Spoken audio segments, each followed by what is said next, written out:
Okay guys, good morning. Welcome sa aking vlog.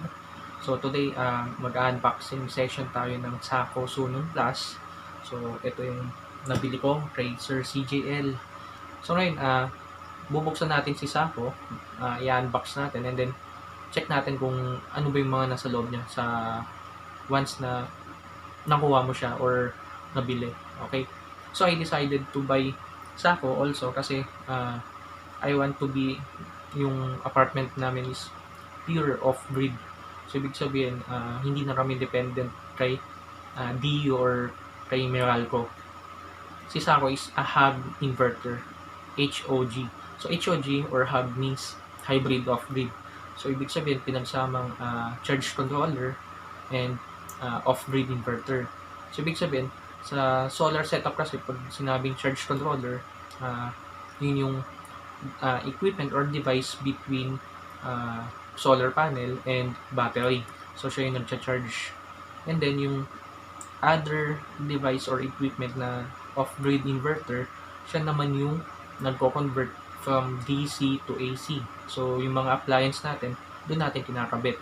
So, since eto si Sako is a hub or hybrid off-grid, so, isang device na lang siya or isang equipment. So, hindi na tayong madami pang equipment na ilalagay.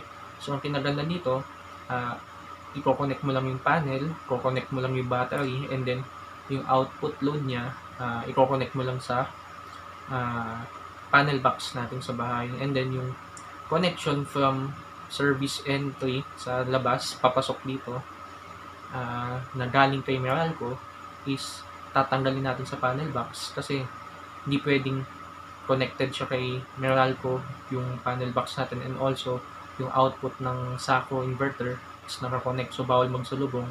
Gamit din ako ng ATS or automatic transfer switch. So once na nalobat na yung Sako or nagka-issue or nagka-maintenance, automatic mag-switch siya kay Meralco.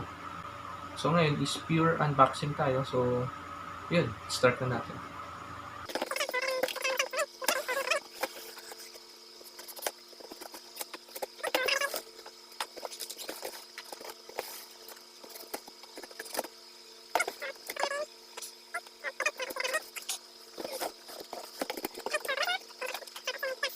So, sa side,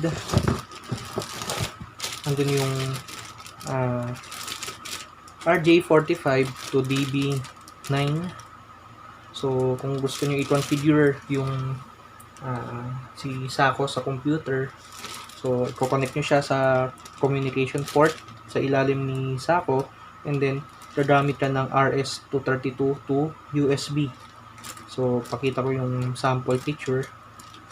Okay? So, ito siya. And then, yung manual na ipit. Okay.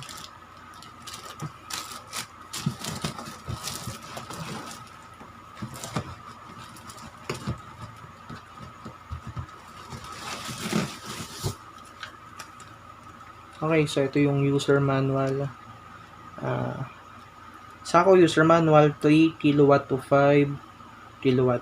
Okay, so yung binili kong Sako is 24 volt, 3 kilowatt. Okay, so baka sa future mag 5 kilowatt ako, so depende. So ayan. So masuggest ko, basahin muna bago install ang ating inverter. Okay, so after natin mabasa, kung may kilala tayo na naka-Sako, pwede natin matanungan ng mga configurations and parameters. Also, pwede din kayo magtanong kay Sir CJL. Okay? So, ito siya. Ito yung kasama. And then, yun. Okay?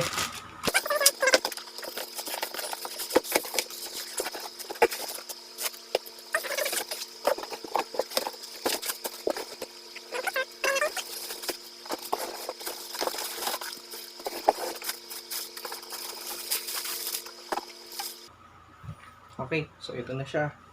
So, ito yung front face. Ito yung detachable LCD. So, yung mga status or yung status niya about charging and load, lalabas dito. Also, yung mga LEDs. So, andyan yung mga LEDs. And then, andito yung mga toggle button. So, and then, ito yung power switch. And may built-in Wi-Fi siya. So, ibig sabihin, yung inverter, makonfigure natin siya via Wi-Fi and ma-monitor yung real-time values. Kaso itong Wi-Fi na to is for local. So may ginawa kong GSP na device para ma-connect natin siya or ma-view natin siya remotely. Okay? So yung mga connection natin, ito. So we have USB switch here. I think this is sa relay. Ito is sa BMS. And this is yung sa computer icon. Ito yung papunta sa computer kung gusto natin i-configure or if may GSP tayo, dito natin pwede i-connect. Okay? Okay, so ito yung top view. So, flat siya. So, may edges dito. So, and then, andito yung mounting holes. So, may dalawang mounting holes. So, if i-wall mount natin, dito natin siya itakabit yung tornilyo. Okay? So, going on the side. Okay? So, ito yung ratings niya. Okay? So, Sunon plus 30 kilowatt. Capacity is 30 kVA, 30 kilowatt. Color niya is silvery and black. So, silver and black. Power factor is 1. So, maganda yung PF niya. Operating temperature is 10 to 50 degrees Celsius. Okay? So, yun yung operating temperature niya. So, malalaman natin once na naipatakbo natin siya. Okay? Next, on inverter mode.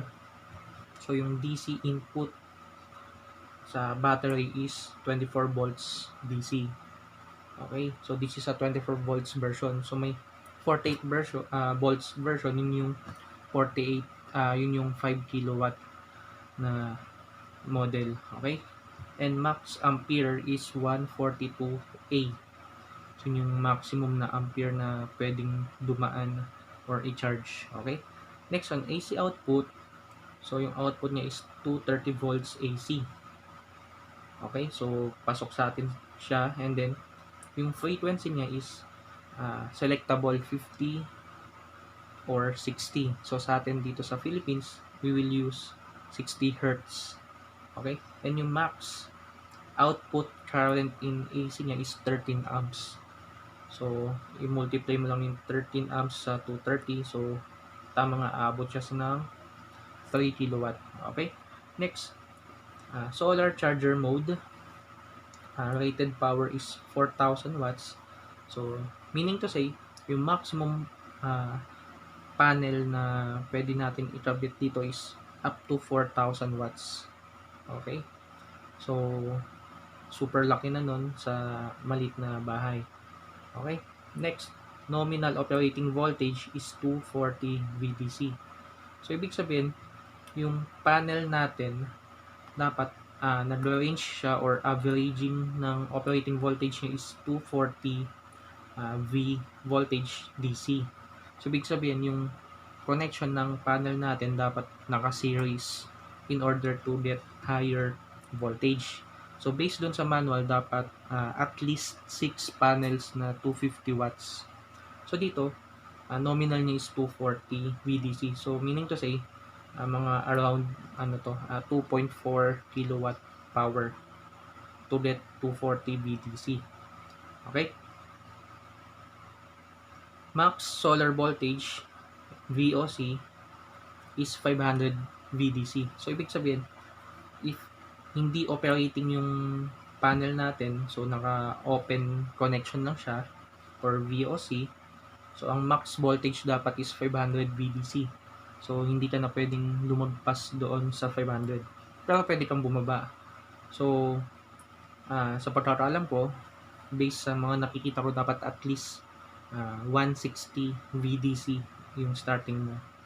Next, MPPT voltage range is 120 to 450 VDC.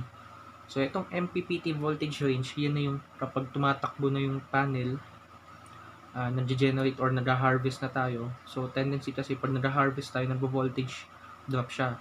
So, dapat pasok siya sa 120 to 450 DC.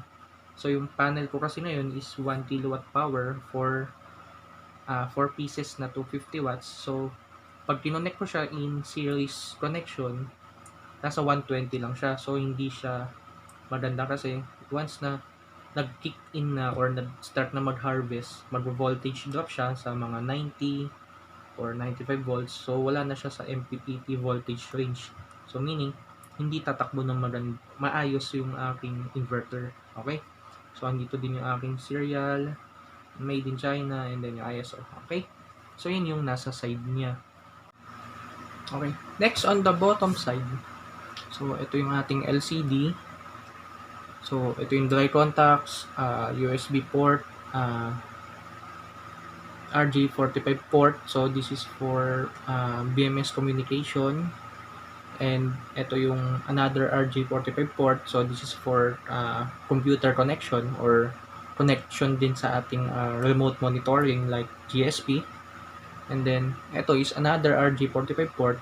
So, based dun sa manual, itong detachable, pwedeng tanggalin.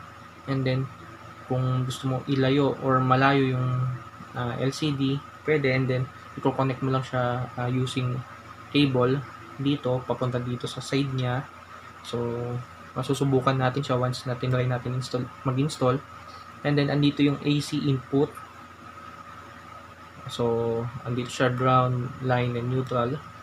And andito naman yung AC output. So, line and neutral.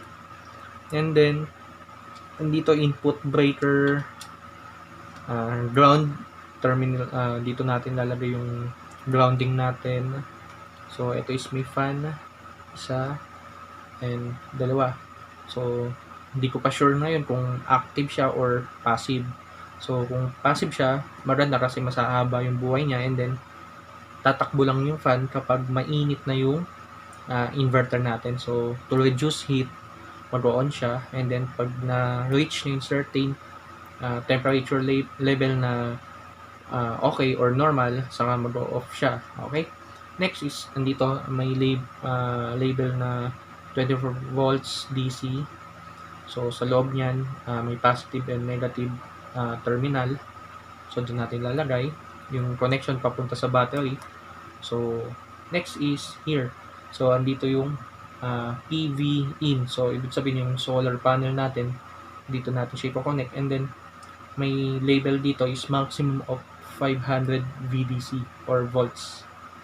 So, ito yung ating nasa bottom part ni Sako.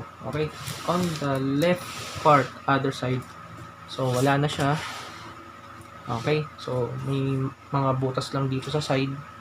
So, yung init, I think, yung air cool papasok dito and then dito lalabas. So, I think ganun yung design nung inverter niya. So, overall, maganda. So, nagagandaan ako. So, na-excite na ako mag-install or set up yung aking Sako. Okay? So, ano na lang ba yung kulang bago kong mapatakbo ang aking Sako? Okay, first is yung aking life po for battery na in-order sa China. So, 8 pieces siya na 280 AH. So, yun yung isa kong hinihintay. So, ngayon nasa customs na siya for clearance. And then, next is panel.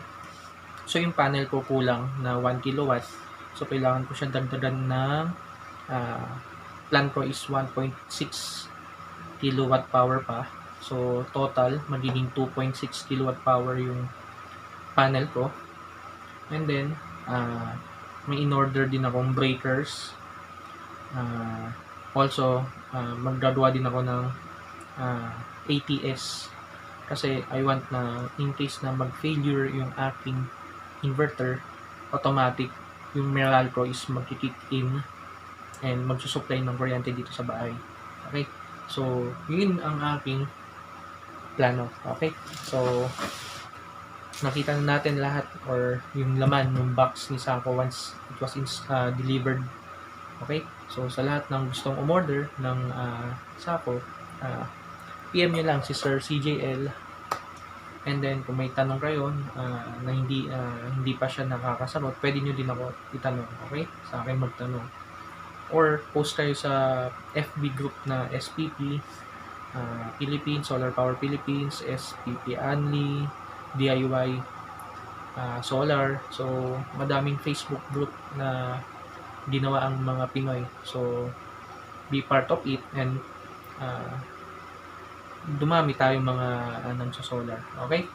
So, thank you for watching sa aking vlog and shout out sa aking nagbigay ng ayuda Han and sa aking anak Jervina and Jasmine. So, ngayon it's 2 p.m. na 2 a.m. na pala ng morning, tulog na sila. So, ako na lang nag-isang-gising. Okay? So, please like and share sa aking video and page or sa aking YouTube channel. Also, sa next video natin about Sako is about installation na. So, imamount ko na siya dun sa aking area ng solar. And then, yun ang aking next topic. Okay? Thank you. Bye-bye.